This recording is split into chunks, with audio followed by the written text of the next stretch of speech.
Okay, according to what I can see, this Hangout is live. Hey everyone, thank you for joining me on my 8:15 p.m. Wednesday night live stream. Today I have a very special guest and I'm excited to have him, and I'm very appreciative as well to have Keith France, who is the president, you correct me if I'm wrong, the president of the Liberal Democrat Party in Sydney. Is that accurate? New South Wales. New South Wales. I apologize. Yeah. New South Wales Party. Yeah. And tell us a little bit about what you represent and let everyone know what you do. Okay. I suppose it's, you know, the best combination of all of that is, and thank you very much for having me. It's great to be able to, you know, to be engaged in a discussion about these sorts of concepts, because it's something that's so often missing in a world that's full of sound bites and full of political pitches that aren't connected to the real needs and wants of the electorate. Pardon me. But yeah, no, what attracted me to the Liberal Democrats was, you know, I'd always been a fan of a couple of leading lights of the liberty movement, and I got more and more disaffected by the political landscape, the amount of times that no matter which party it was, whether it was Labor or it was Liberal, we just seemed to consistently be sold out. And I agree. And we ended up with the likes of Turnbull, where, you know, you almost didn't need a distinction between Labor and Liberal because we got exactly the same thing. Tired of governments that promised that they were not going to tax us any more than what they already were, which was abhorrently high as it is, and then brought in exactly the tax that they promised that they were not going to bring in. So I suppose that I'd been searching for some time for an alternate, something connected with me and with the concepts that, you know, the heroes that I had, you know, been so keen to investigate and explore, they went back over hundreds of years. So if we have a society that is constantly evolving, I couldn't work out why the disconnect between people that knew this sort of stuff and yet the current malaise of the political landscape has no excuse. There is too much groundwork being done by great people in the cause of liberty, and yet we marginalise it and push it aside as if it's not a legitimate concern. Until, of course, we get to election time, where elections will, you know, politicians will promise anything. But that's become tiresome. I think the electorate has substantially rejected that. And I think that the current political landscape is looking for a movement or a force, but they are currently without direction. They lack the leadership where somebody will say, these are principles, and we won't deviate from these principles for vested interest, for unbelievable amounts of money, for global political influence. We will stick to principles, and our policies will be based on them. Our actions will be based on them, and the legislative and political framework will be constructed around them. So that's what drew me to the Liberal Democrats. I remember distinctly that in 2013, I was driving home from work, and there was a radio interview with a newly elected senator from New South Wales in the federal parliament. And I'd never heard of him, but the commentator said, well, we have the motorist enthusiast party, you know, we've got all of these fringe parties. Very fringe. Who are you, David Lionhelm, and what are the Liberal Democrats, and why are you any different to all of these fringe groups? What can we expect from you as a politician? And he said something I've never forgotten. He said, well, you can count on two things from me. I'll never vote for an increase in taxes. Good. And I'll never vote for a restriction of liberty. And he's held to that. He's fought regulation. He's fought intrusions on our liberty, and he has desperately fought to try and reduce the tax burden. And it's I think that people are getting quite sick of, you know, we recently had the budget. There was a 1,000 different ways where the taxes that were stolen from us were handed out like playing cards at a casino in order to try and induce our attention. But it was our money that was taken from us to start with. So I think that people are starting to realize being in a position where we've never had so much taxation, that we can't continue like this, and we must make changes. I suppose the thing that has been so positive about Trump, for all of his deficits, and he surely has quite a few, is that he's been prepared to say, no, we're not going to do things the way we've always done them.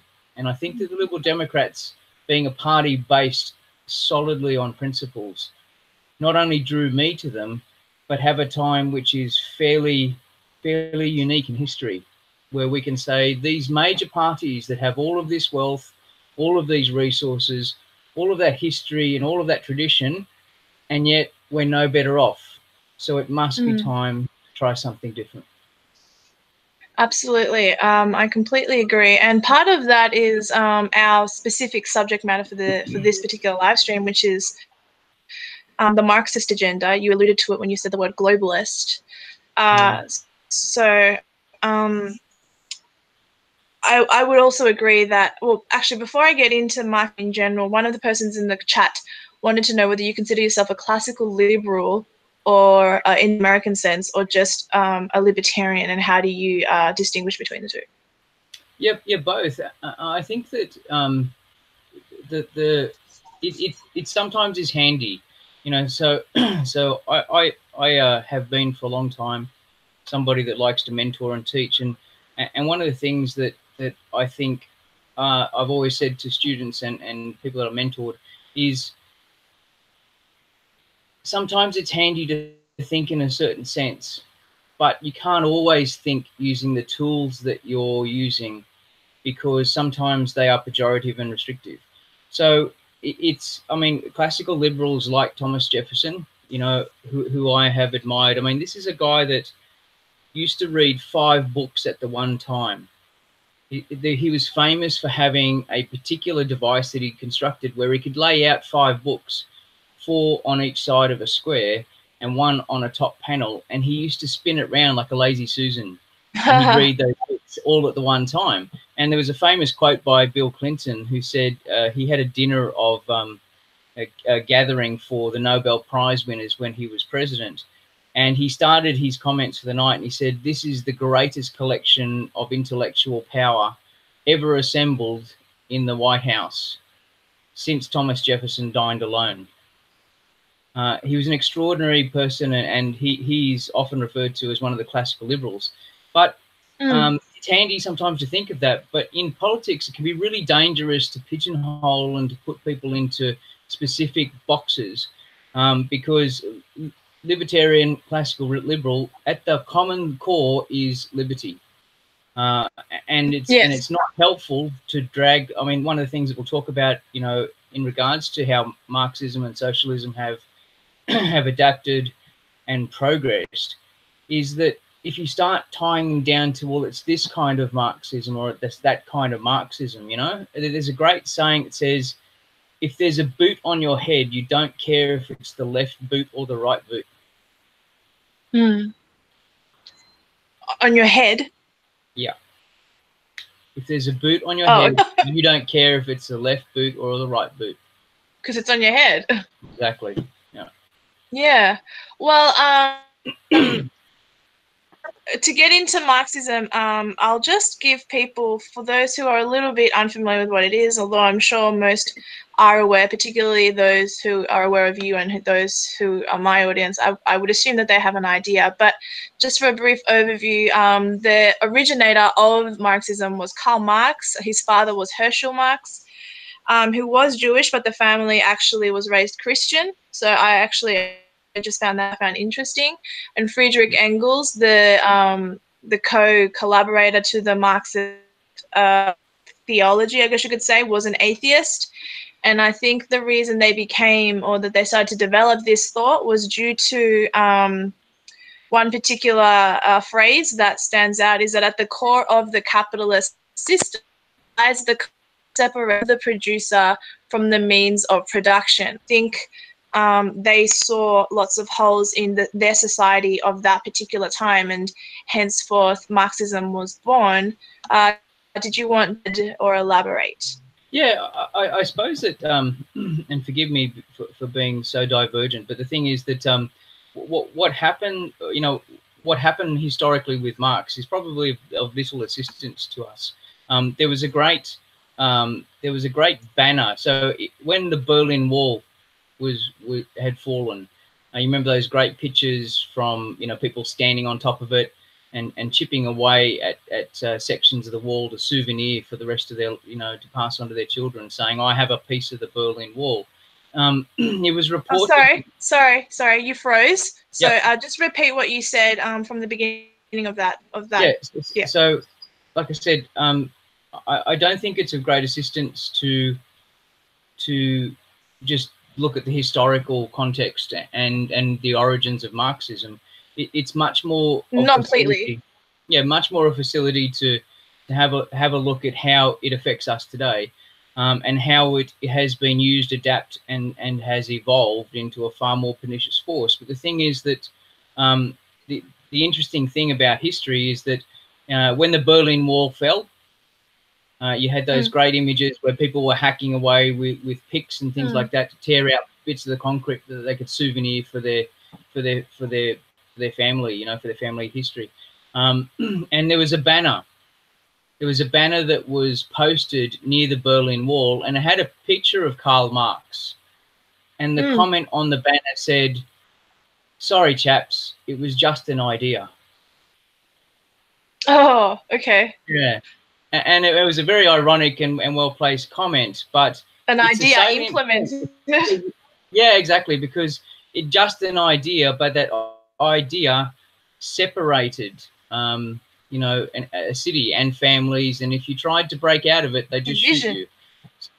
Yeah. So the thing is that that ideas have that potency, which is where the danger comes from being too obsessed with labeling things and less concerned about the agenda behind it and the actual effect on people. So I think that would be probably of more assistance. You mentioned when we first started talking about, the labels that are sold, and one of the labels that you mentioned was progressive.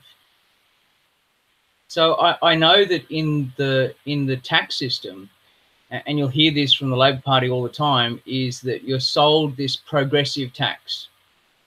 But it's a furphy, because a progressive tax is called that because it progresses in magnitude. The more you earn, the more they'll hit you for. So it's not progressive socially, it's progressive on a mathematical sense, so that the more you earn, the more that they will take. But it's sold to the culture and through the political sphere of being progressive, but that isn't its effect, and it was never the way that label was ever intended to be used. And that's an issue, because people buy into, well, we need to do this for altruistic reasons, it's progressive, but it's not. You've been lied to. In those circumstances, it means that the more you earn, the more that we will pinch from you. And that becomes an issue, because if they were honest and said that it's an augmenting tax, or some other label that said, listen, this is the progressive parasitic disincentive tax, because the more you earn, the more it will attach itself to you, and the more that we'll take, and we will use it for our own means. It's not socially progressive, and that was the thing with Marx. Marx was an economist. I don't believe that I believe that his forte was economics. I don't believe it was politics or law or social studies. And yet, the real problems we have with Marxism now is cultural Marxism. But was that ever what was intended? In fact, it's been changed and evolved. And as the banner would say, sorry, it didn't work. It was just an idea. Exactly. The origin of Marxism began as classical Marxism, where the bourgeoisie went against the proletariat. For those who don't know what that means, it means the establishment against the common working class man, but it's now developed into this false understanding that all people are equal, and any difference that is noted can only be the result of a system that is oppressing the victims.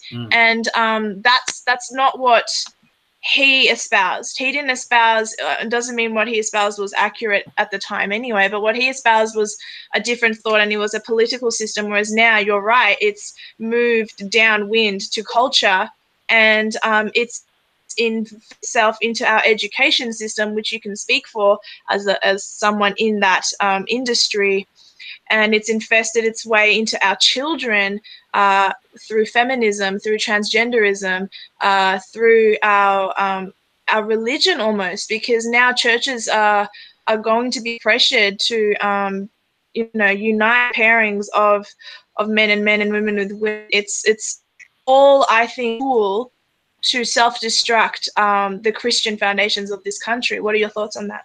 Yeah, again, it's about social control.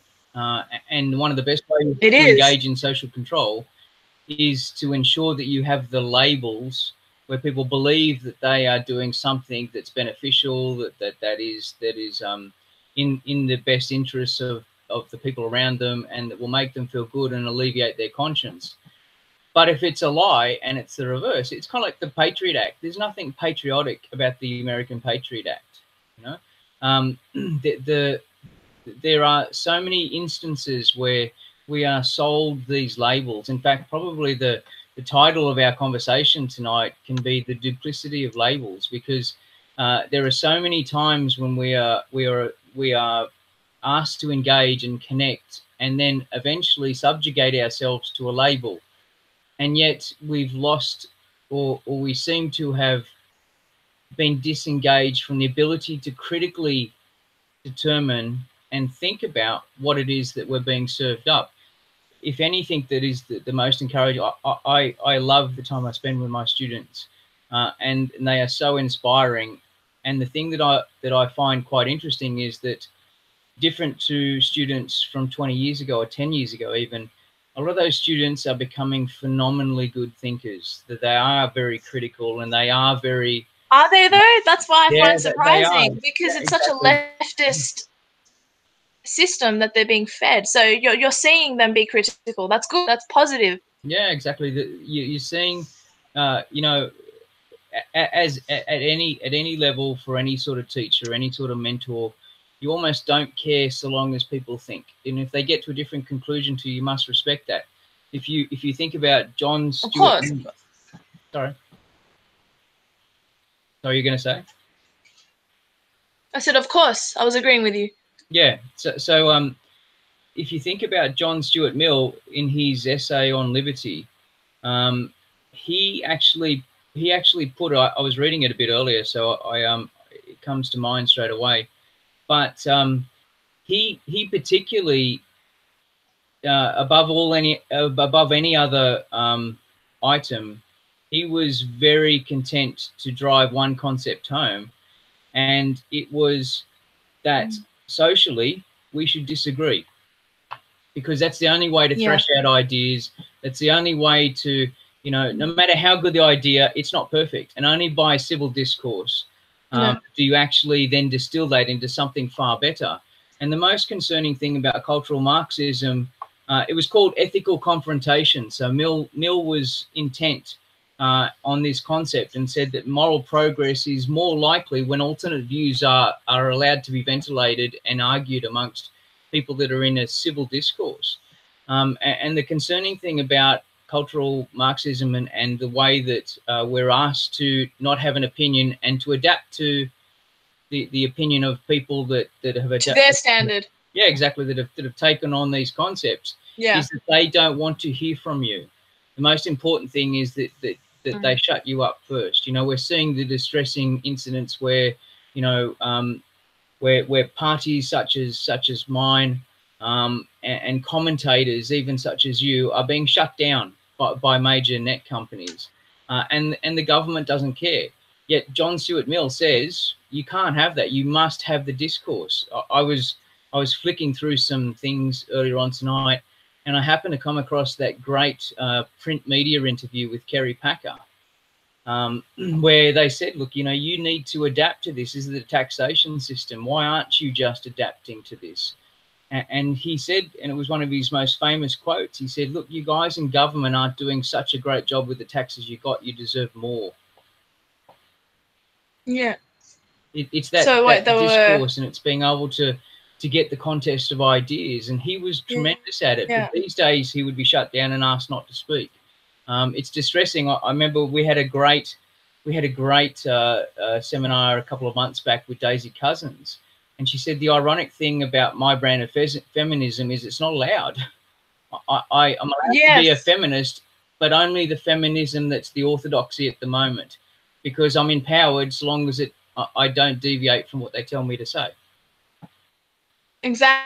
I'm having Daisy Cousins on my channel in the next 2 weeks. I just don't know if it's going to be live like you and I are doing, or whether it's going to be pre-recorded. But that'll be exciting. It doesn't matter. Daisy's crackerjack. She's top shelf. She's a good egg. Yeah, no, I'm a fan. Someone asked me to ask you whether. Hang on, let me just go up because it's. Where am I? Is the Liberal Democrat Party conservative, and are you pro-Christian? I already know the answer, but I just thought I'd give you the floor so you can give them a response. Dropped out. So was the question, are we conservative? And are you pro-Christian? Yeah, so I'll answer the second one first and the first one second. So I was brought up a Catholic, so I'm Christian. That's the way I bring up you know, family. We get church, you know,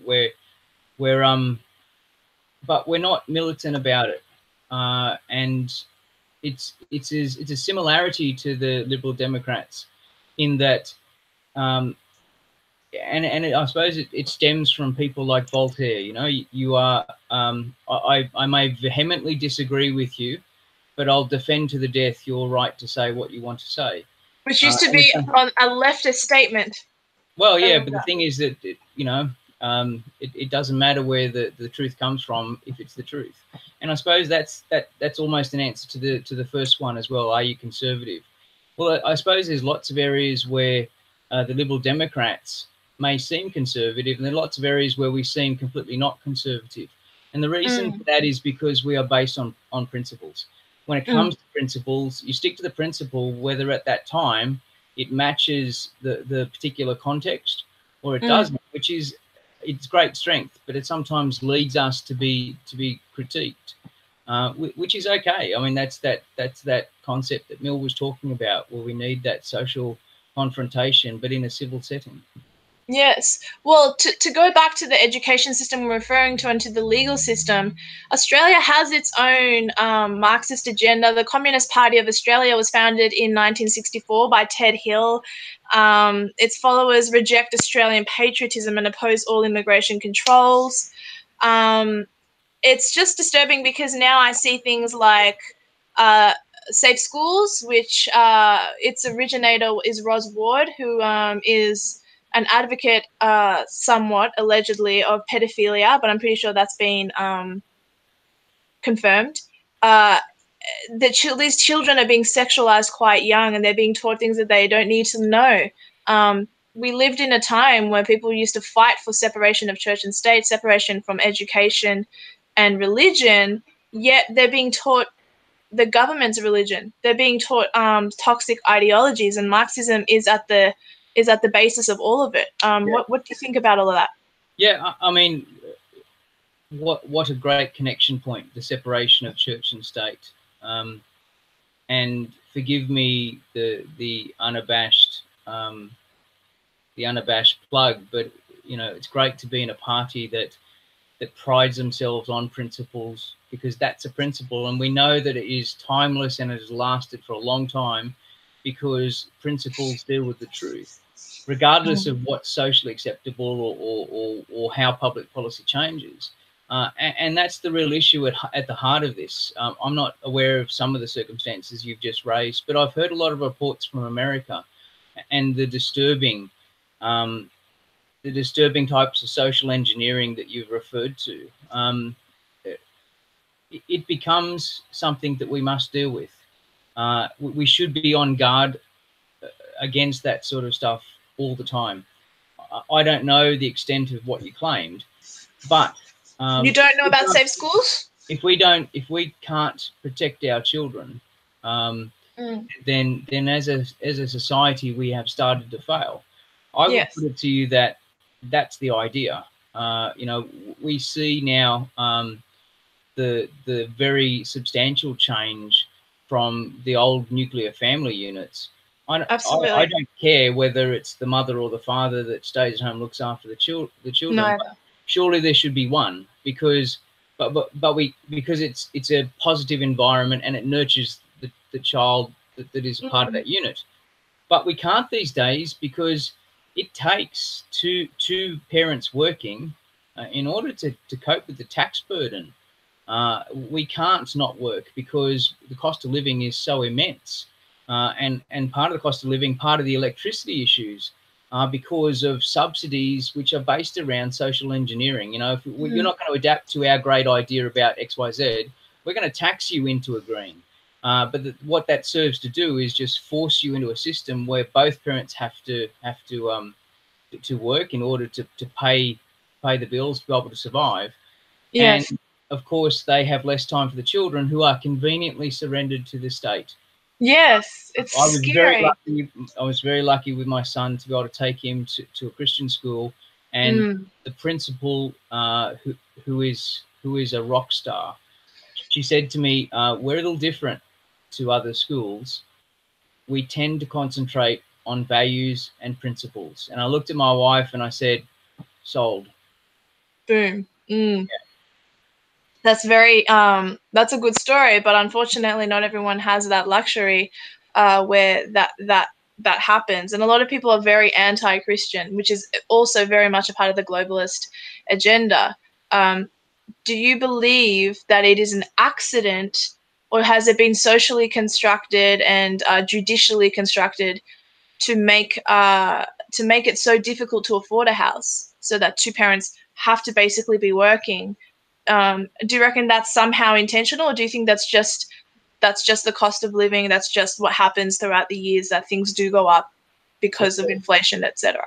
Yeah, so I work in the law, and I don't see any connection to the judiciary. The judiciary have an extraordinarily difficult job. Do they get it right all the time? No, but they work damn hard. I was reading a fantastic blog by Jeffrey Robertson QC. You know, Julian Assange's lawyer and the famous Australian that went to, you know, he married Kathy Lett, but he originally was going out with Nigella Lawson, but he's the famous human rights barrister. Rings a bell. Sorry? Rings a bell. Yeah, yes. So, but tremendous guy. He had that phenomenal series on Australian TV a few years back called Hypotheticals, where he would run questions through a panel, and he would constantly challenge their biases and assumptions. And he had a blog that I was reading the other day, and he said that they're talking in the UK about televising courtrooms. And he said the positive thing about that is that people would realise how hard some lawyers work. You know, that it's not just, you know, the law is a profession that sometimes is given a really raw deal.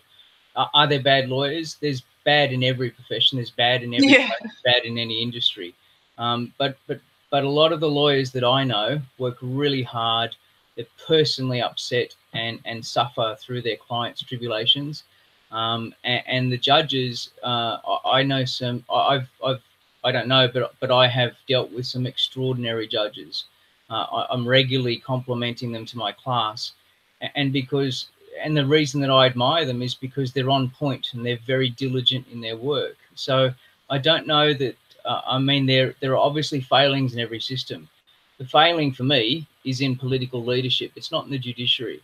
Not to say that there aren't problems that we can't fix. I know the family law system is really suffering at the moment and is desperately in need of political leadership, which has been absent for a long, long time. So if it's not judicial, then do you think it's the bankers, the globalists that are intentionally making things more expensive, at least in the Western countries, where there are now high rises everywhere, and immigration is being accelerated at a rate which the country cannot keep up. Do you think that is all intentional to impose this Marxist agenda? Do you think it's all part of the same puzzle? I think the answer is yes and no. So without sounding like an idiot, the thing is that you've touched on all of the main connection points. There is undeniably social engineering occurring.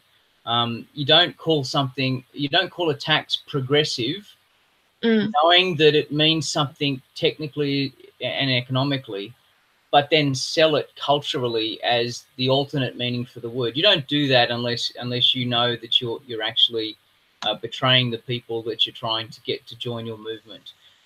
Again, it is principally political leadership. We're seeing, unfortunately, a whole bunch of policies, legislation, and direction set by our political leaders that shows that they just don't listen to the people that they're supposed to represent.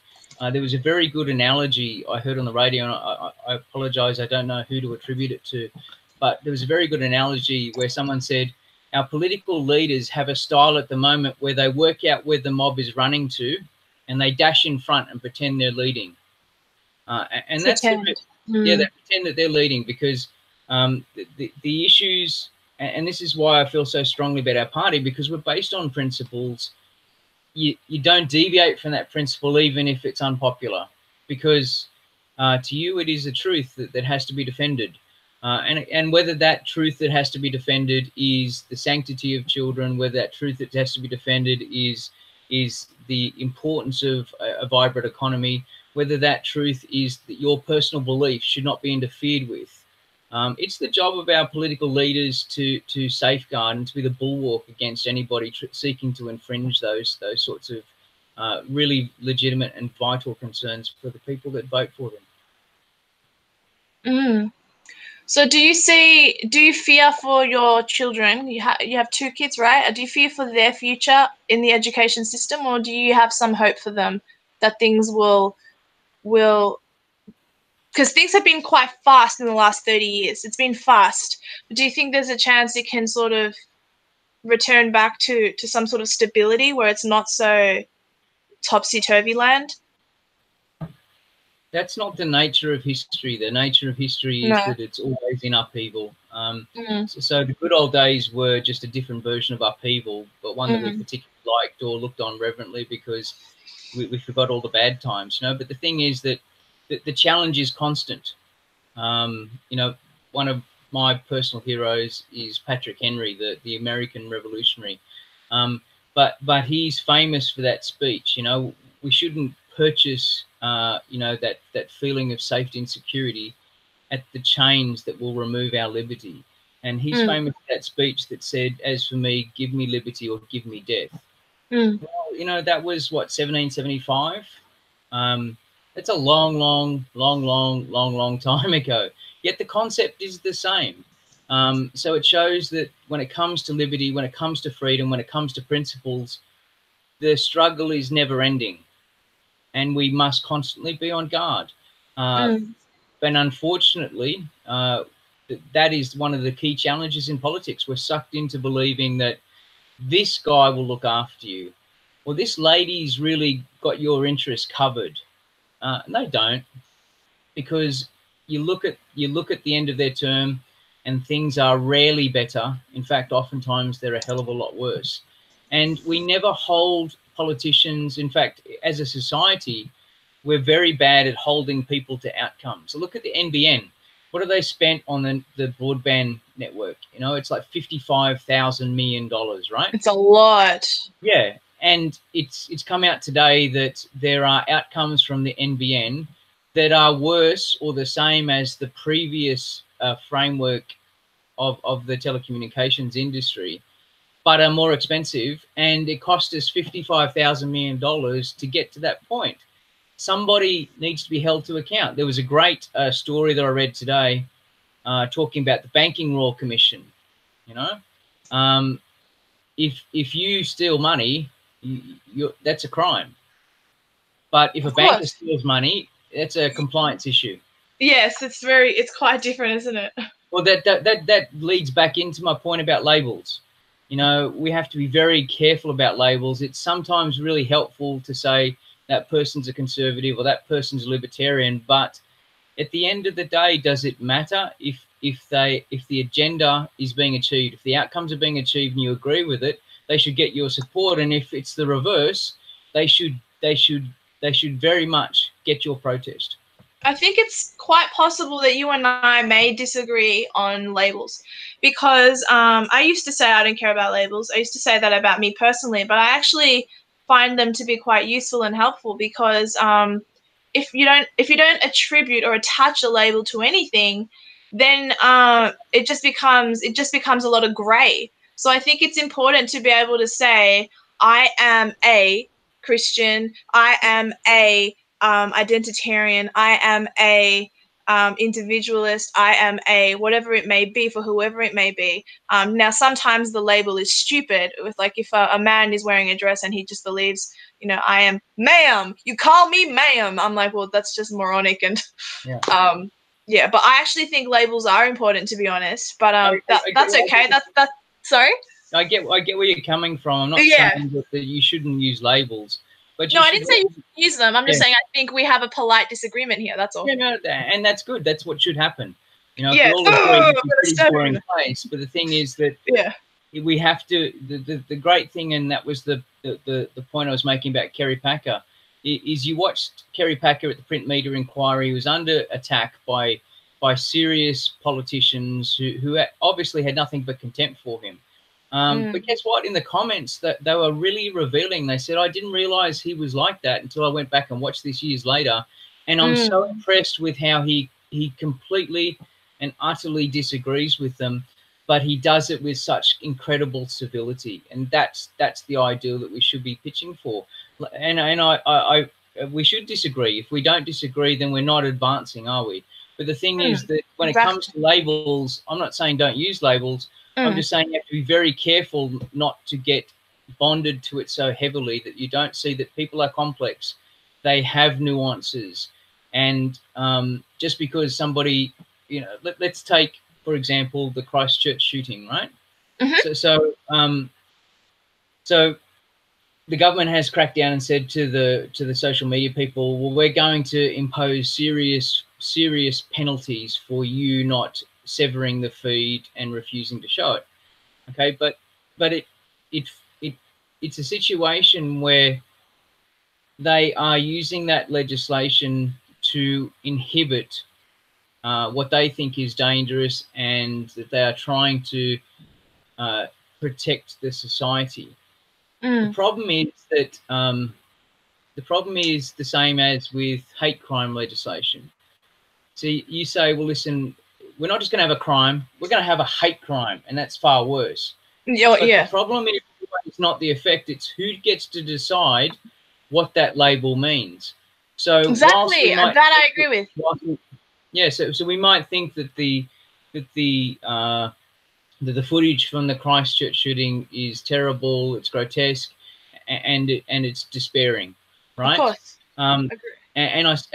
I suppose that we should be taking into account the point of historians who say, well, we look at the extermination films from the Holocaust. We see Gestapo officers shooting people and killing them, or piling bodies and that into. Oh, it's so bad seeing Nazis they're laughing when the girls are being hung. Yeah. But the thing is, a historian will look at that footage and they say we must see it so that we never forget this is what humans are capable of.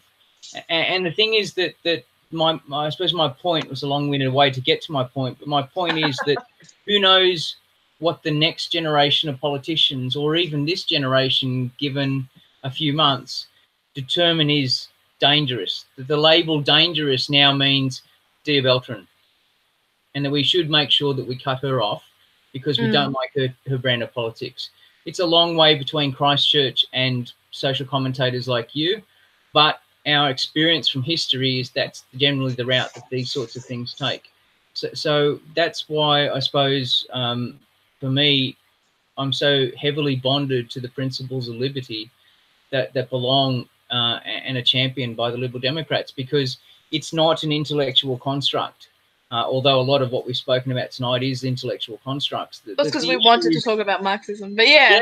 Yeah, but it was a great jumping point, because at the end of this conversation, I think we've gotten to the point where we are a little bit more distrustful tomorrow of labels. But that's a good thing, because principles aren't really labels.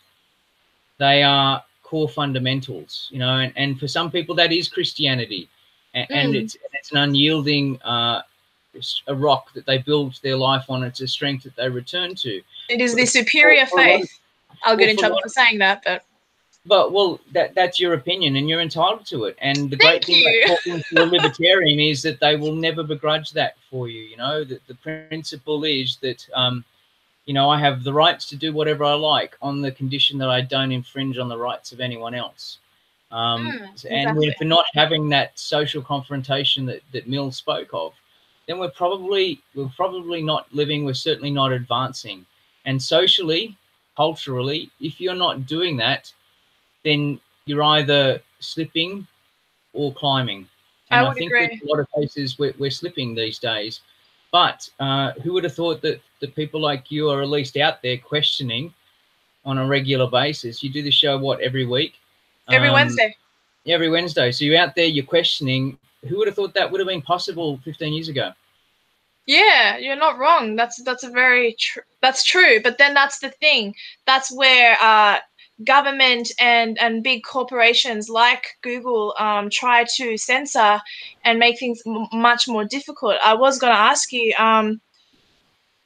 because Victoria, the state that I live in, is extremely leftist in nature, and people are being referring to the Socialist Republic of Victoria. Indeed, that is the place of which I speak. And there's so much, but not just Victoria. Australia at large is becoming a police state. It's almost becoming like London, Stan. Do you see elements of this? Have you ever seen the movie V for Vendetta? Because Australia is like maybe 50 years less away from you know, being you know, having an inability to talk about what you want to talk. I can't say the word nationalist or nationalism on Facebook anymore without fear of having my Facebook page taken down. One of the guys in the chat, Australian Meditations, while he frustrates me at times, he believes in what he believes, and he has every reason to believe what he believes, and he is very much a white nationalist. Okay, each to their own, fine. But the point is, his page has been unpublished, and my page in the past has been unpublished simply due to words that get used, and because we get flagged. That's extremely inappropriate and unfair. People should be, any idea, good, bad, stupid, intelligent, should be given oxygen so that people can make up their minds and go, oh, that doesn't work for me. But Australia is slowly becoming quite very much like a police state. Would you agree with that as a lecturer, as a lawyer, as an observer, as a citizen? It's only the feeble-minded that seek to silence their enemy. The only way to defeat your enemy's argument is to allow it to be ventilated, so you can pick all of the faults with it. I was talking today about some exceptional barristers who are tremendous at delivering summaries of arguments to the court, and I said it's a little bit like, there was a great Jeffrey Archer title for a book, and it was called "Not a Penny More, Not a Penny Less." And I was saying to some students, that is a great principle to be aware of. You know, Hemingway was great at writing short, sharp sentences that had no fat.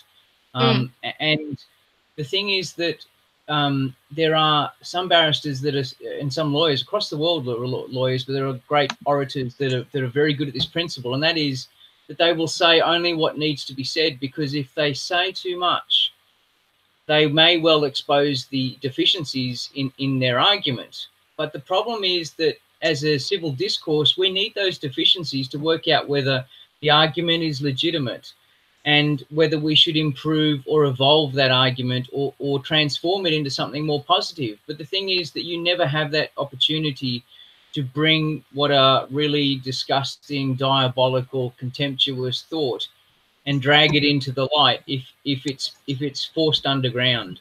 A very good friend of mine who I deeply respect loves V for Vendetta, and I share their enthusiasm for the movie.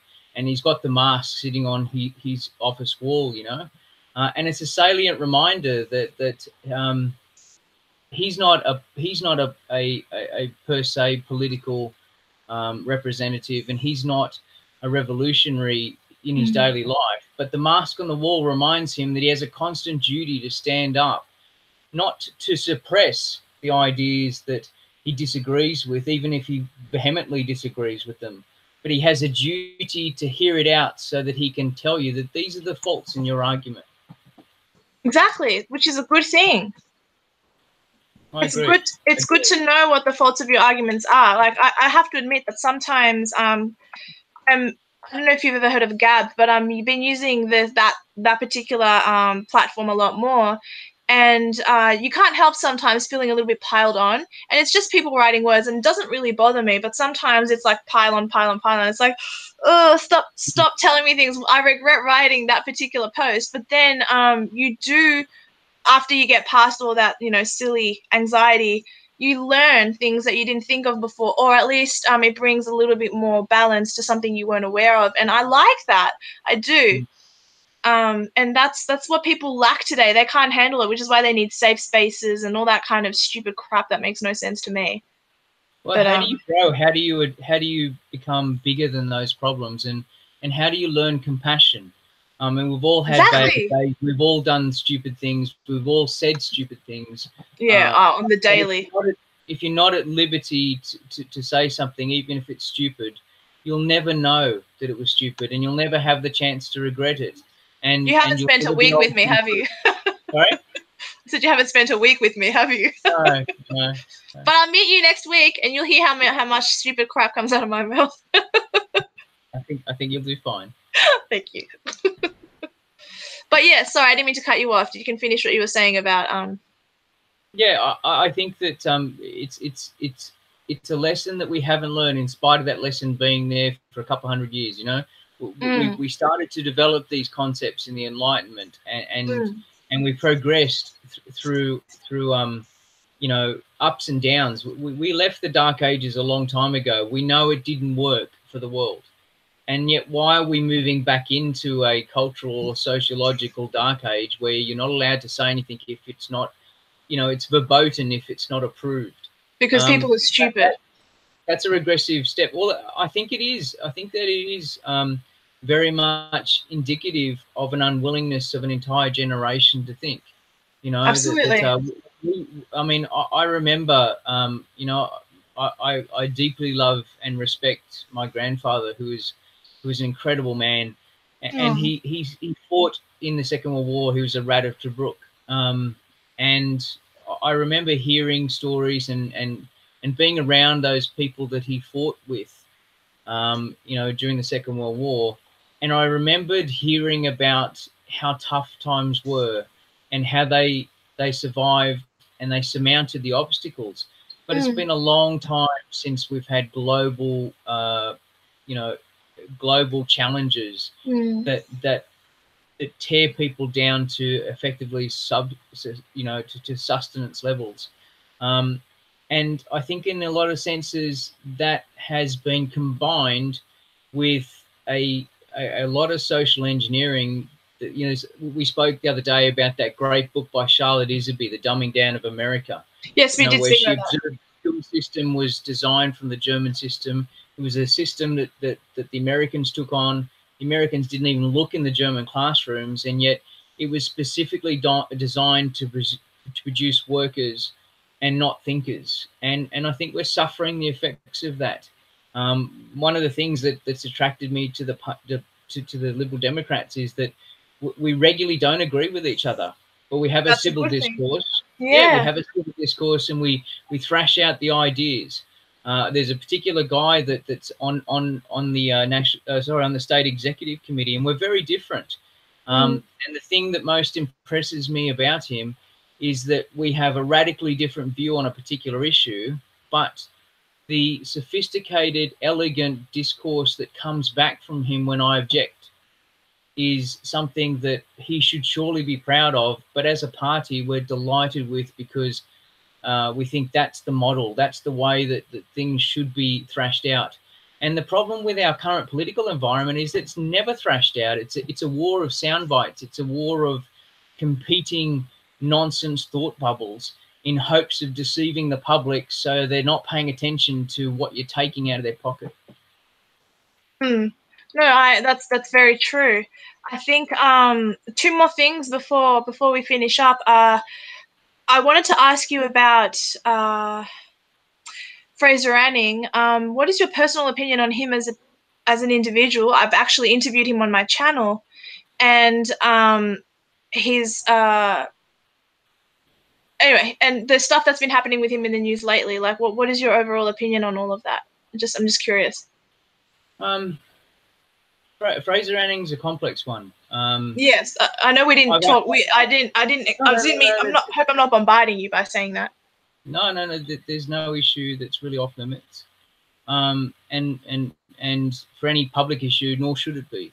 But he's complex one. He's complex one for me because I haven't seen a lot of him. Even the comments he's reputed to make, I'm very good at some things, but other things I just don't have the time to get to, and I hadn't had any time to get to Fraser Anning. I've heard what's reputed to have been said, but that's not a fair case that I could mount against him. But here's my thing. Fraser Anning is, I think, part of the question that has to be answered in the Australian political landscape. It's about leadership.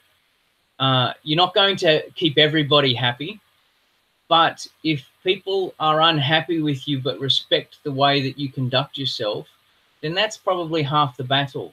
Not everybody can be satisfied with your take on the world, but if it's grounded in principles, you stick to those principles and you attempt to do your best for the people that you represent, then that's got to be something that you can put on your mantle and be proud of. I'm not sure if Fraser Anning's done that. I know that there are other people in the political landscape that get a lot of flack, but some of them are very deserving of praise and credit because they show a bit of political leadership. My problem always is there's not enough. I know certainly David Leyonhjelm gets a lot of criticism, but he has my intense respect, because never once have I seen him, even if it's a difficult issue, even if it's an unpopular issue, never once have I seen him not respond with strength and leadership and stick to his principles. Even if it's unpopular, even if he perhaps expressed it in a way that people didn't like. You don't see him vacillating and changing his position a week later, which is too often a characteristic of Australian politics. I suppose that's a positive for Fraser Anning. But, I think that if the things that are reputed to be correct are correct, then, he's one of the people that we should be having a very civil discourse about, with obviously radically different views. Well, going back to what we were saying before regarding labels, and what you did say that I agreed with was that we need to be careful with how we attach the label to someone else. There was something I said you agreed with? I've agreed with a lot of what you said, but I did say that I'm not fussed about labels, whereas you were saying that you think that labels should be attributed to a person very carefully, like that, but that they can be used. You weren't opposed to them being used. Yeah.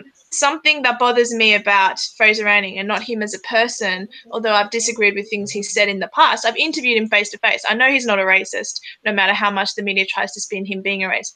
I said to him face to face, would you, I'm a first generation Australian, blah, blah, blah. And he answered that question and I was satisfied with it. So I know he's not a racist. But something that the media calls him is a neo-Nazi sympathizer. Something that I get called is, it's funny because on the extreme right, I get called a Jew lover, whereas on the extreme left, I get called a neo-Nazi. So it makes no sense. And these are not labels that make any sense. And so what bothers me about the media in general is the false labeling. It's quite deceptive. I thank you, Dia, for making my point exactly for me. Yeah. The thing is that it was like when we spoke of this before, Milo being called a racist, yet he's got a black husband, you know, or being called a homophobe, but he's gay. Then that with all of the things you've listed, regardless of who it was that they were saying anything about, all of those are indicative, as you've described, of attempts to try and put somebody into a pigeonhole or a box that are not appropriate, that are certainly not a full measure of their character, because no one can ever be simply that. But even if they're the most abhorrent person, you can say, well, these are the characteristics you've got. But we still need to talk in order to try and, or in hopes of elevating the discussion and causing both parties to evolve, one perhaps more than the other. But as you've said, and you made my argument for me, I agreed with labels, it. it's labels that are being used for social engineering purposes. I'm not against labels per se, No, but I'm asking every person that uses a label to at least be smart enough to work out when it's being used to control you, as opposed to assist you in understanding a subject better. Do we understand Milo better because he's labeled a homophobe? Well, of course we don't, right? Do we understand him better because he's called a racist when he's got a black husband? No, of course we don't. They're pejorative weapons. They're pejorative weapons that are being used to try and dismiss his arguments, and invariably they're used to try and shut him down and to not have any discourse. And that's what, unfortunately, the social engineers and the people that want to shut down conversation are most concerned about, is that they realize that the potency of ideas and the power of principles are like kryptonite, and they're trying to avoid it at all costs. And mostly they can trigger people through labels, through dog whistling, through ensuring that you don't hear anything else but the sound bite. And that's something as a nation we must be very, very cautious of. And that's my point about labels.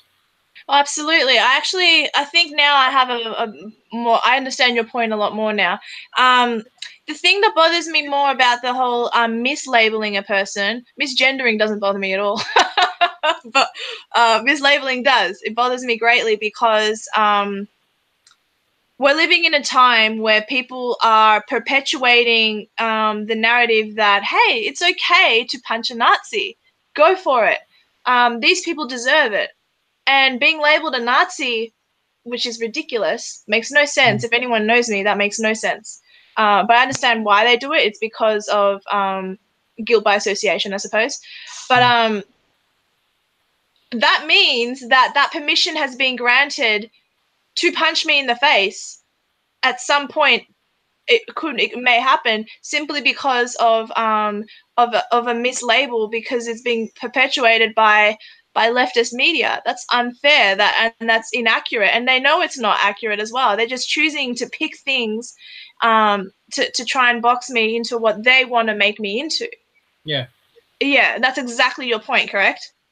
Yeah, it's kind of like the nonsense that's been going on with the people that have raided the farms, the vegan rights movement sort of thing, and it's that same sort of concept, which is why I suppose I push back against inappropriate condemnation of the judiciary. When it comes to that sort of action, they should feel the full force of the law. And the law is quite capable in dealing with them if there's political leadership that doesn't interfere. So the same thing occurs. So when you have a whole range of issues, and if the law is allowed to deal with it the way it's supposed to, then there are no problems. Take, for example, the constant argument that, and it's a fair argument, that Google should pay more tax. So Google, one of those mega corporations that has used loopholes through the Irish Republic to ensure that they pay the absolute minimum of tax. And, there was an article on them the other day where it would have paid for 60,000 or 600,000 nurses for the amount of tax they dodged in one nation alone. Yeah. But talking to a tax lawyer, they said there is no need for extra laws. The laws that are on the tax books, which are quite prolific, are more than enough to deal with these corporations that are evading, or trying to pay the absolute minimum of tax. They said there's no reason to bring in new laws. The laws are there. It's the political will that's missing.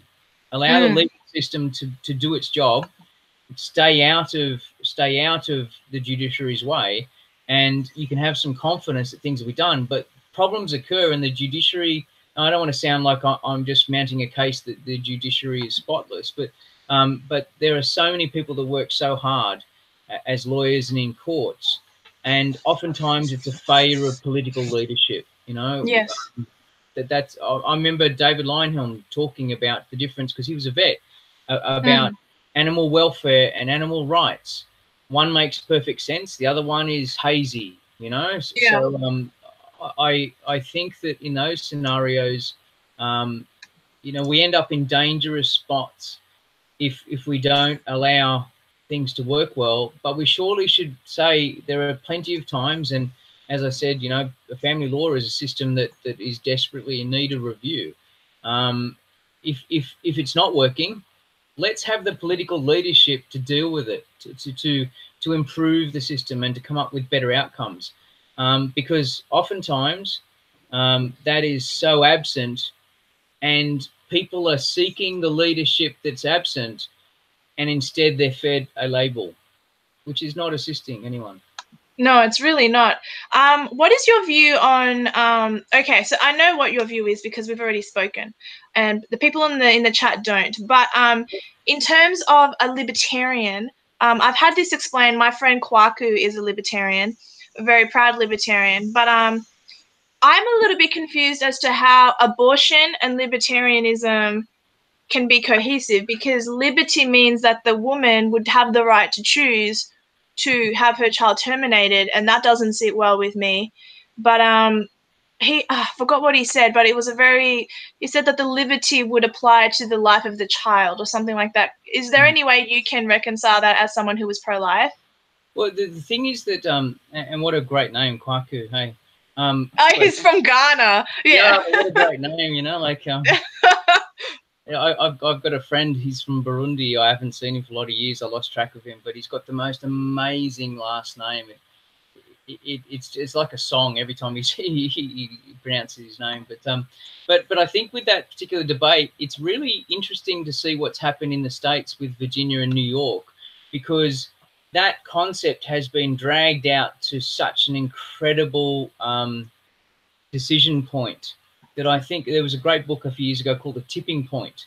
It's where an argument gets, or a movement, or a particular scenario gets to such a point where, like dominoes, it just falls over and it starts to collapse everything in front of it, Yeah. So I think that whereas there have been arguments previously about this is the issue is the heartbeat, or it's that that there are no definable features, and all of the arguments that have been sold. But you can't make that argument. There was an interesting discussion, because Georgia has just introduced a bill that says if there's a fetal heartbeat, it's all over. That's a life, and you can't. That would be infanticide, or it would be murder. Switch. So the thing is that in those circumstances, there was somebody had asked a question as part of the hearing. They said, if there's a baby, a couple of day-old baby that's brought across the border, and that it's unlikely they're going to live, but they're desperately in need of help, but they're an illegal immigrant, should they get the medical care and assistance and take all measures to ensure that they're kept alive? Of course not.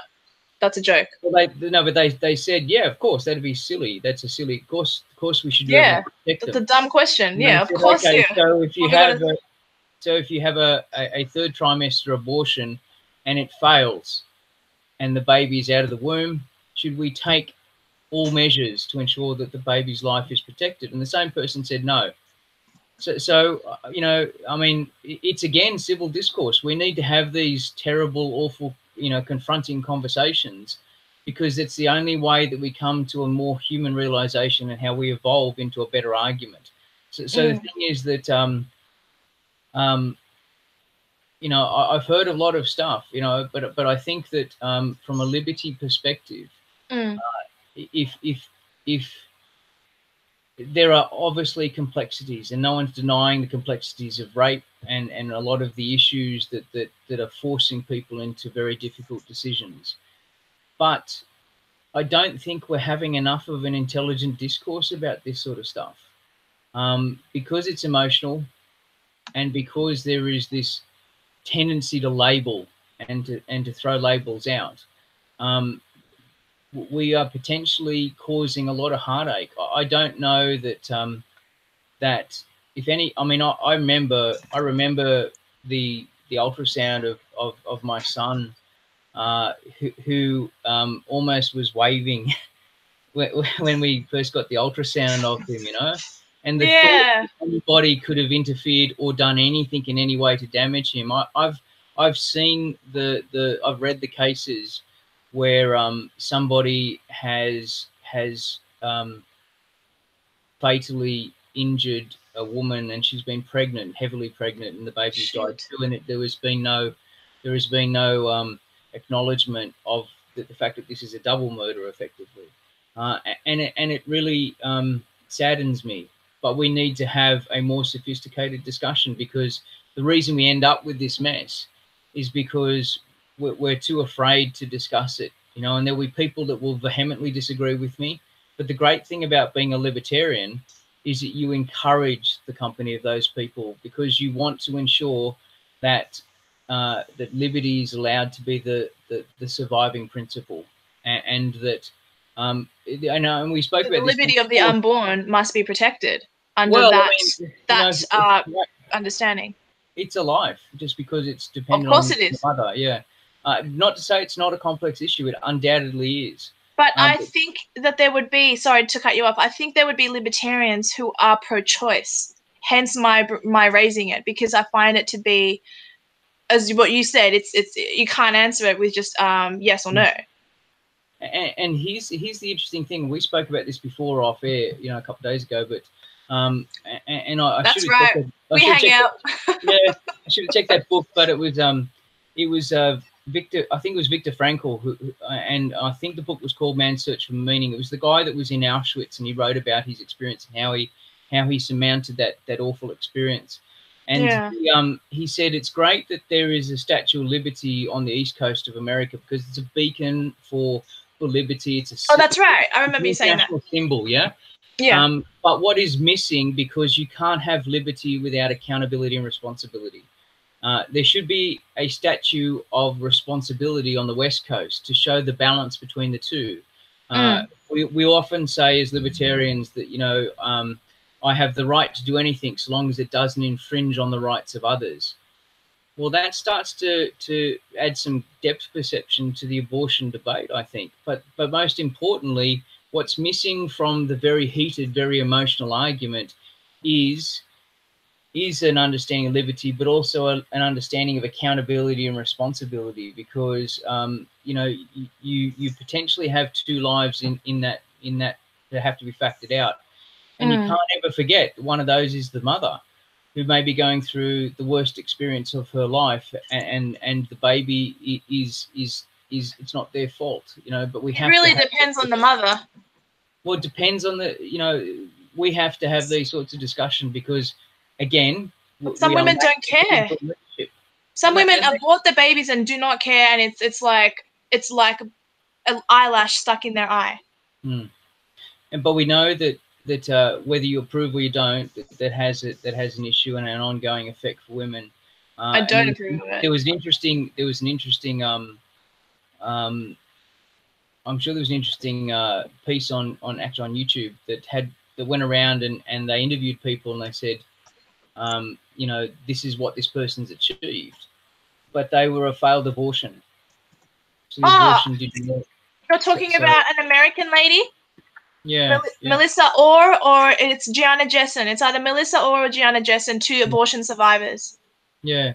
So the thing is that I think that if you approach, I'm not saying that I'm right. In fact, you'll find that the more that you get to know me, I'm somebody that regularly concedes that I could be wrong. But the thing is that if you deal with principles, you've got a great starting point. And if you I agree with deal in that. principles of liberty and responsibility or accountability, and we get it wrong. We often, all of us, do things that we're ashamed of, that we've made mistakes, and we hope we learn and live to correct. The thing is, though, is that we're not going to advance complex issues like the abortion debate whilst we're busy responding to emotional sound bites that are designed to divert you away from any constant, consistent civil argument. I actually agree with you, to be honest. The thing that bothers me in what you've said, and not you specifically, but what bothers me about that is that every single other issue, socially and politically, like gay marriage and transgenderism and all those sorts of things, I don't have any real emotion. I look at it through logic and through science and through fact, I believe. Whereas people on the left tend to be very emotional and get very angry. The difference is that with babies, I do get emotional because we are killing the unborn. Where it's a holocaust of babies. Like there are so many dead babies, and some of them are dead at 9 months, some of them are dead at 7 months. You can save a baby at like 26 weeks. That's pretty freaking premature, and you can still save that. Yet people are killing babies at that point. So and how blasé it is to some people, and how is I'll get the next one. Like some people act like that, as I said before, that no, Milo Yiannopoulos said it's like flossing, it's as painful as flossing. That to me is vile and disgusting. And what you just said a moment ago is that if you base your morals, if you base everything on reason and the foundation of principles, so that's where that emotion is sometimes necessary. I don't agree with what I'm saying right now, because I actually think you facts don't care about your feelings. I believe that. But when it comes to abortion, that's my only caveat to that statement. That's the only caveat I have. I don't think it's a caveat, but here's the thing. You said there that it's different, like when it comes to transgenderism and LGBTQ, the rest of the letters, statements that you're not concerned and you're scientific and all that sort of stuff. But there's a significant discussion these days about transgenderism, transsexualism, and about science. Yes. But the thing is that so long as we're having the discussion, isn't there a greater hope for our world? Because the second coming of the Messiah, perhaps. We have this false belief that there is always a simple answer, and it's one of the most deceptive concepts that we have. Like it's like the encounter with Jesus and Lucifer in the desert. Where I'll sell you all of these lies. One of the lies that we buy regularly as a modern society is that there are just simple answers. There aren't. No, the world there's a lot of grey. And the only way to get around it is to ensure that we respect everyone else's views and we engage in a civil discourse, because that's our best chance for finding a path through a very heavily wooded forest. And with the issues about emotions, emotions are an important factor, but they can't be the determining factor, which is what we're more and more taught to be. I agree. Yeah, to be, because it clouds your judgment. I agree. Here's a case, so we have a baby bonus, and we have a baby bonus, we give out $4,000 or whatever, and it feels really good to get $4,000 until you realize that they probably took from you 3 times that this year. Yeah. So the thing is that it's a deceptive navigator to just go by your feelings, and yet we're constantly entreated to go by your feelings. It's about emotions, and which I disagree with. You should just retreat, or you should have a safe space. The world isn't like that, and if you are cosseted away from it and taught to only deal with the good stuff, you're going to get your head kicked in, because life doesn't care about your emotions, and our only path through the forest is to get engaged in significant discourse. The great debate of liberty and of the life that we have ahead of us is only attained on the path of principles, but also on the path of I may loathe what you say, but it's Do you vital to really? me that it's vital. No, not saying you particularly, but I know. I was just joking. I was just joking. but I may disagree vehemently with somebody, but it's vital to me that they be allowed to speak. Yes. Well, I think we've covered most of what I wanted to talk about. I think we did pretty well. That's about a little over an hour. We've done really well. Yeah, well, good. I mean, I hope I didn't preach after all that. So, yeah. No. I think it was very good. We actually stayed with a stable 22 to 23 in the watching views. So that's actually really good because sometimes it fluctuates. And my brother-in-law. Oh, really? Hi. Exactly. I hope you guys enjoyed the way I conducted the interview with your family member Keith. Exactly. No, I mean, it's just about, I tend to have very strong thoughts about leadership and about principles, and I think that's a bad thing. There are plenty that don't, but I'm one of the ones that do and tend to guard them very closely. Yeah, no, I understand that. Actually, I just thought of one question before we go. It's not necessarily Marxist related, but it's still in that sort of umbrella, I suppose. What is your view on nationalism, and are you a nationalist?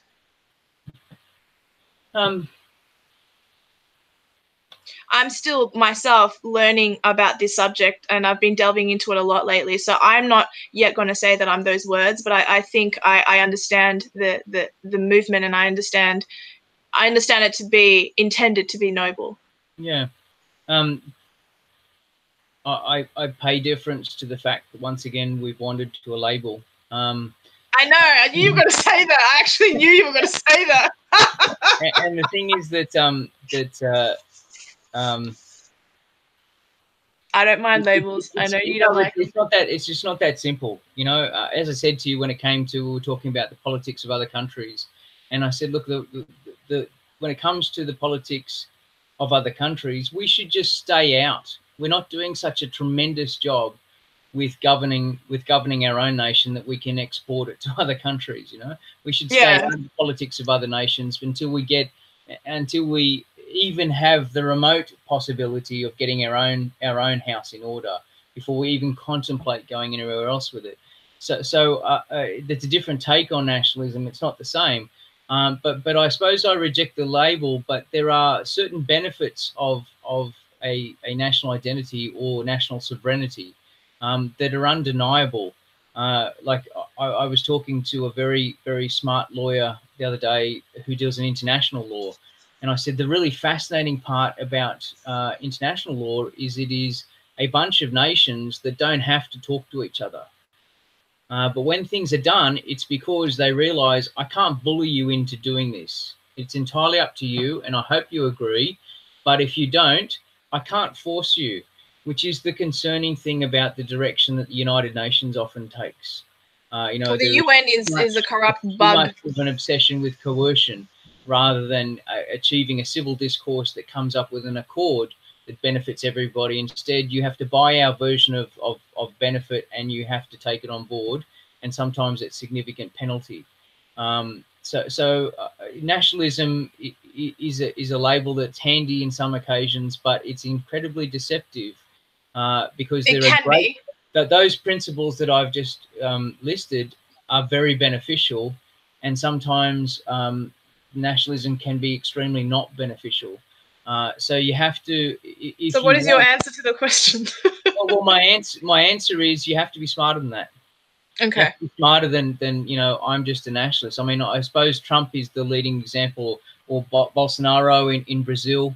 Oh yes, that's true. Or the cheap snide remarks made by the French president. His name escapes me. Emmanuel Macron.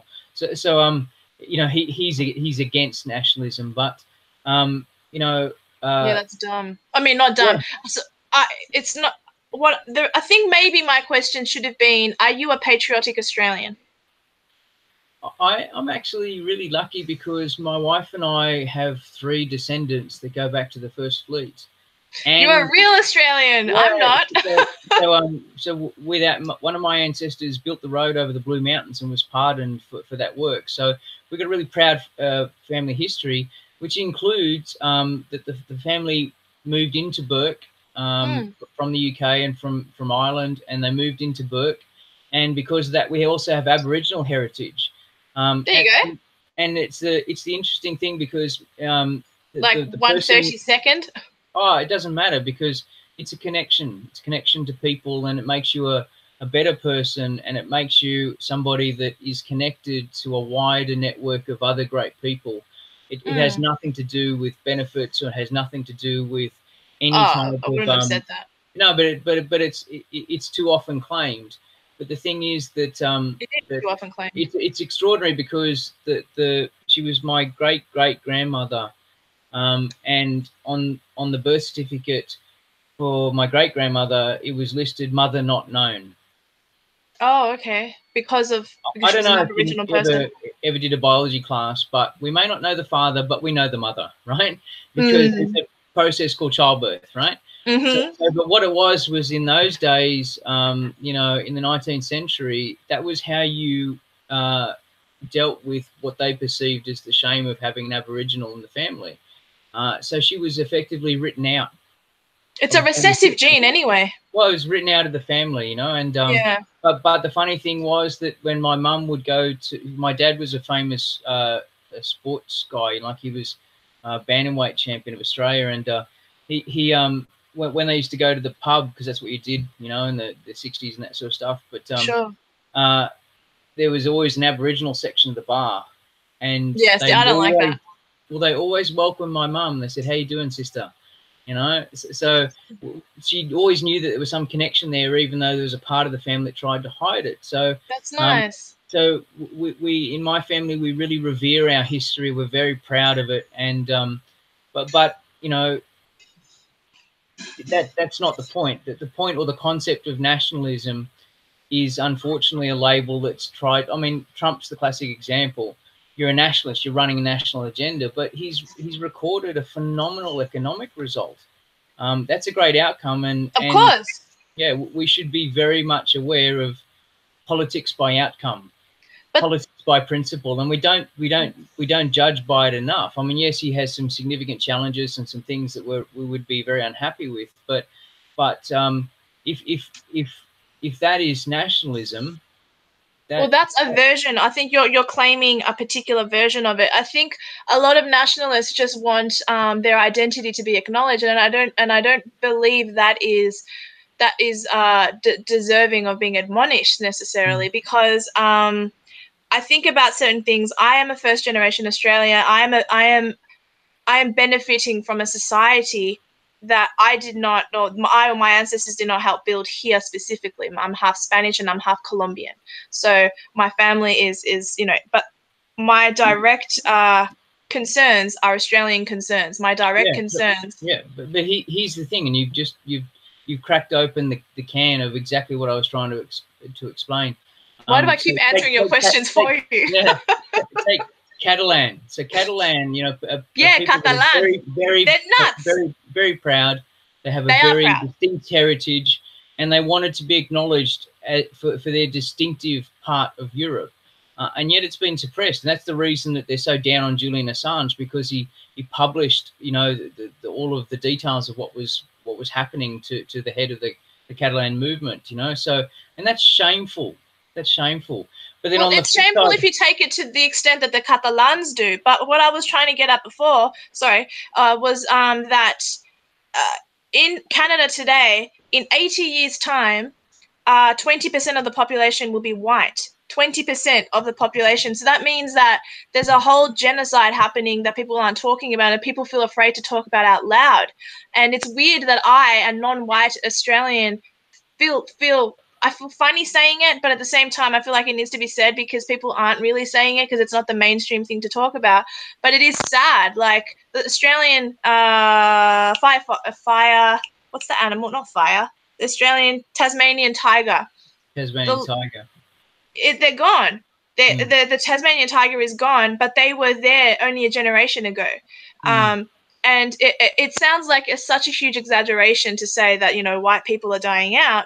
But I do think that's a conversation that needs to be had. And it sounds stupid coming out of my mouth, but I think it has more weight. So that's why I'm asking you about nationalism, because I think that is the concern. And I think they have every reason to be proud. I'm proud of my heritage. I love that I can speak Spanish. I love that I can read it, write it, understand it, listen to the music. But at the same time, my culture, my concerns are Australian concerns. So why is it wrong? Why do you feel personally comfortable with the word nationalism when all they want is to be acknowledged? Do you understand? Yeah. I'm playing devil's advocate here, by the way. No. I get it. It's a good way to Yeah. approach a problem. Yeah. I don't necessarily buy the equivalence between the tiger and this, but when I Okay. said when I said shameful, I was referring to the fact of the treatment that Assange has gotten for having released details about how the Catalans have suffered under the oppressive way that their interests have been dealt with. But let's take another example, and let's take the example Okay. of Venezuela. So Oh yes. Venezuela, Oh my God. Don't get me yeah. started on So, Latinos. and well, Socialism. it's my point again. And I mean, I know I don't normally deal with these concepts, but it No, seems that's to be okay. it seems to be the theme of our conversation tonight. Labels. Chavez was able to use labels, and one of the labels that he used was nationalism. So I was very fortunate on a trip from Calgary to Las Vegas to be able to sit next to an oil executive who had lived in Venezuela. And he said, you don't understand. He said, Venezuela used to be known by this phrase in Spanish. I don't know what it was, but it meant give me two, right? So, and what happened was that the Venezuelans were so wealthy that their reputation was this term that said give me two, because they go into a store in Florida and they'd see a lovely shirt and they go give me two, or they'd see a lovely handbag and give me two, because as a nation they were so wealthy, and yet At a time. Chavez had managed to completely steal that from out from under them Of course he did. with his socialist agenda. But the thing is that he used nationalism as one of his catch cries. He, you know, the Venezuelan oil should belong to Venezuelans, and of course Venezuelans don't have the benefit of that oil now because it's been thieved. So it doesn't matter. It doesn't matter, because nationalism can be good and it can be bad, but the entreaty is to get people to be more critical and to think when it comes to these sorts of political concepts, which would be a lot easier if we had political leadership. But there's only few and far between, you know. So you don't think that the argument about white people being a minority in the lands that they colonized and built is a valid one, or an accurate one? I don't think it's that simple. I think that we need to have any discussion like that, because it's obviously something that needs to be Well, that's good that you're willing to discuss it. Some people are not. But whether you're right or wrong, we will only know by discussing. And the problem is that you're too easily labelled a racist or a nationalist. Yeah, I'm a racist. The argument's going to be that, hey, we arrived on these shores, and that's exactly what we did to the Aboriginals. You know, so it has to be that sort of uncomfortable conversation in order to be able to move forward. But labelling somebody a nationalist, labelling somebody a racist, labelling itself, you have to be so cautious of, because it's a tool of social engineering. And if you're not awake to that, you're likely to be a victim of it. Yeah, I think we'll leave it there. Thanks. So, no worries. Is there anywhere that people can catch anything of yours? Do you have any links? I haven't added anything. If you go to the Liberal Democrat website, so you know anything that's going on in New South Wales. If you're outside of New South Wales, you can usually contact us through the facilities of the Facebook page, website. The website's really easy to navigate, so easy to get in contact with, and and we have meetings in the LDP in New South Wales. We have them every month, and we have these kinds of heated debates and discussions, which is really encouraging for the future of a nation that needs some leadership and direction. Well, I will add those then to the description box below, because I haven't added them to start off with. I probably should have asked you that. And thanks everyone for tuning in. I will be in Sydney next week to do a speech for the Liberal Democrats. So I'm really excited. So thank you guys for inviting me to do that. I really appreciate it, Keith. Forward RSL. So Yes. yes. So I'm excited. Let's hope that For that as well, because everyone's welcome. Yes, well, I hope no the thing is, I hope no protesters show up. So I actually would prefer it to be a private party. We'll change the venue at the last minute. Then work for Milo. So, hey. Exactly what Milo did. And guys, stay tuned next week for my live stream. I'm still not sure who my guest is. It's either going to be Daisy Cousins live. If it's not Daisy Cousins, it's a friend of mine named Zeb. He is a former white supremacist. He is also a former Mormon, and I think it would be very interesting to have him on so he can talk about his testimony. He used to hang around in KKK circles. So I'd be very excited to have Zeb on if Daisy Cousins does not come on. So tune in then, and yeah, see you later, guys. Thanks for tuning in. I'm going to stop the broadcast now.